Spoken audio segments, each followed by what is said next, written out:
Okay, let's just dive right into this explainer. Have you ever just felt like you're being watched? Because whether you're taking a walk down a lonely forest path or driving down a massive commercial superhighway, you are never truly alone.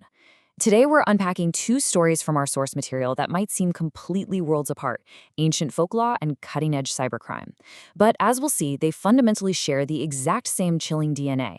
We're going to start with the story set in the beautiful valleys of Berhampur deep within Madhya Pradesh. Our source material introduces us to a young guy named Madan. So one dark Saturday night, Madan decides to head out to meet his friends before they leave for the city the next morning. But as he steps outside, his father stops him dead in his tracks with this haunting warning: the Nishir Molo will take him. Now Madan, full of youthful confidence, just laughs it off, saying absolutely nothing was going to stop him. His father literally begged him to hide if he heard heavy footsteps and this strange chant. He described the Nishir Molo. These are four terrifying figures dressed in dark robes, glowing red eyes, carrying a massive coffin on their shoulders. And the absolute golden rule of surviving the Nishir Molo: it's simple, but terrifying. If you see them, you never return alive. You just have to stay completely hidden until their voices fade away entirely. But Madan totally dismissed the warnings and took a shortcut through a dense forest trail. Well, suddenly, heavy footsteps started echoing through the trees. Thump, thump, thump.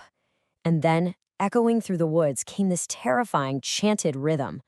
Bam, bam, bash.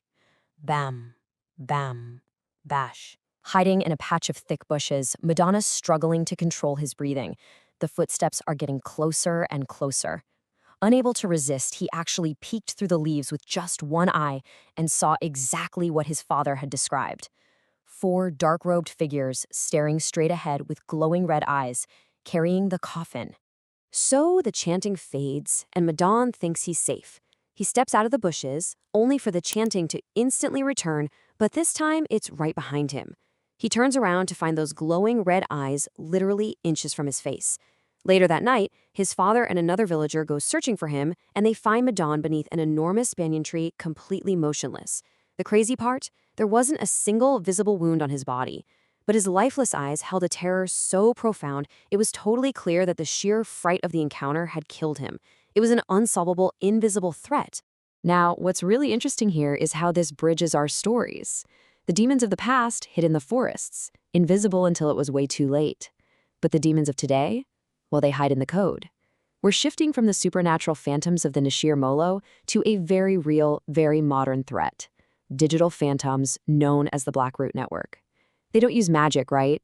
They use malware.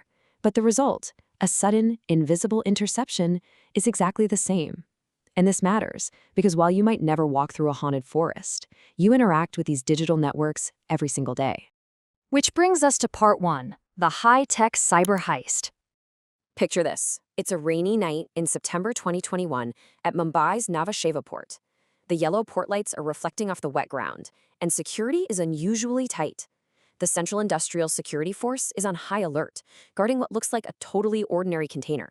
But inside, 480 Crore rupees worth of state-of-the-art microchips, military-grade server units, and encryption modules. This was destined for a secret defense communication project, so it was a massive matter of national security. The container gets loaded onto a heavy truck driven by a quiet, 42-year-old veteran driver named Mahesh Yadav, along with his helper, Javed. Let's trace this journey because the timeline is wild.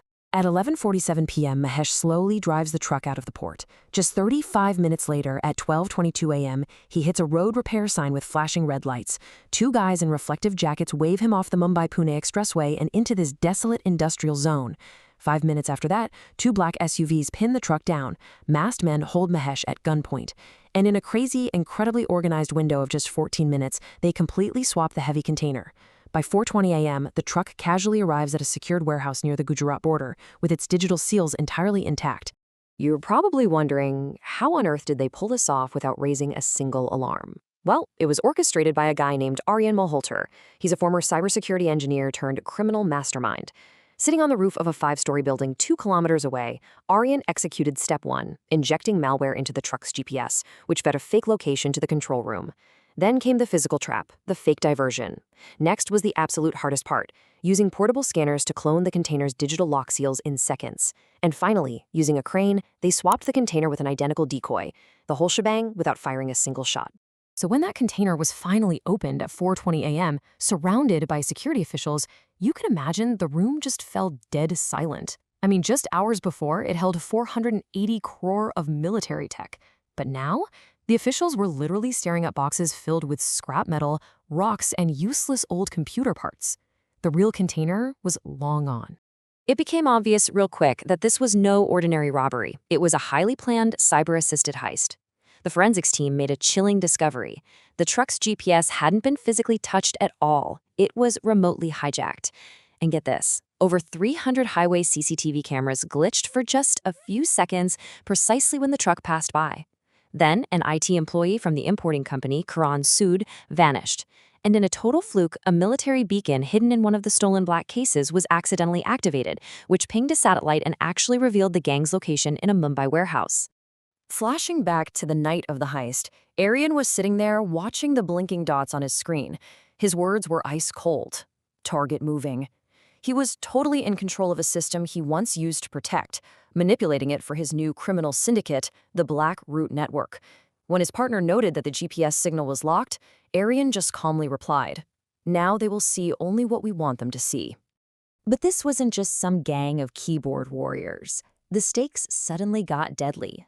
Remember that missing IT employee, Crore? Well, Aryan realized there was a leak after the whole military beacon incident and decided Crore couldn't stay alive. 3 days later, Core's body was found poisoned in a Mumbai hotel room. His laptop's hard drive was gone, and left on the wall was a terrifyingly clear message: no loose ends. This gang was made up of professional killers, completely willing to murder to protect their digital phantoms. So, the gang managed to escape through a drainage tunnel during a warehouse raid, but authorities did recover a damaged laptop. A cyber expert named Meera Saxena dug into it and found a hidden partition that revealed a terrifying truth. This wasn't a one-off heist.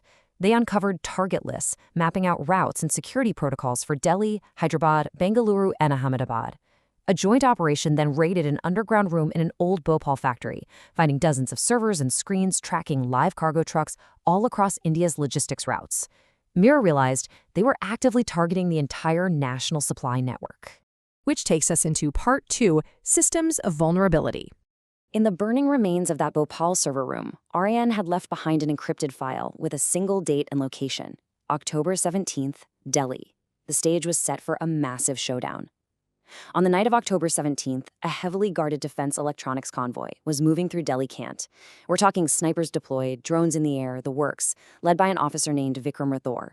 But Aryan didn't attack the convoy directly. No, he hacked the entire surveillance grid. For a few terrifying minutes, every single CCTV, traffic signal, and drone feed in Delhi Cant went completely blind. The system was paralyzed, and in that tiny window of absolute darkness, a fake military truck infiltrated the convoy. By the time the systems were restored, the real container had vanished right out from under them. But Meera Saxena, the cyber expert, managed to find a digital breadcrumb, an old server architecture Aryan had used. This led Vikram and Meera all the way to an abandoned data center deep in the Rajasthan desert. When Vikram finally cornered Aryan, who was just sitting calmly among these massive cooling systems, Aryan dropped an absolute bombshell. He told him he didn't do it just for the money. His actual words: "I didn't want to steal systems. I wanted to prove how technologically vulnerable this country is." He genuinely believed the system hides the truth, and he was just exposing its weaknesses. As alarms started blaring, Aryan initiated a self-destruct protocol to blow the data center. Vikram chased him through these underground tunnels and out into the pouring rain. Standing on the edge of a cliff over a raging river, Vikram yelled that it was over. But Aryan just smiled, whispered, "Systems never die," and leaped right into the abyss. And that leaves us with this final chilling realization. The authorities got the goods back, sure, but they never found the mastermind. Whether it's the ancient ghosts of the Nishir Molo in the forests or a rogue hacker vanishing into a digital network, it seems our unseen threats never truly die, do they? They just evolve. So, what do you think? Is Aryan dead at the bottom of the river, or is he just waiting inside the system? Keep that in mind the next time you trust the screen right in front of you.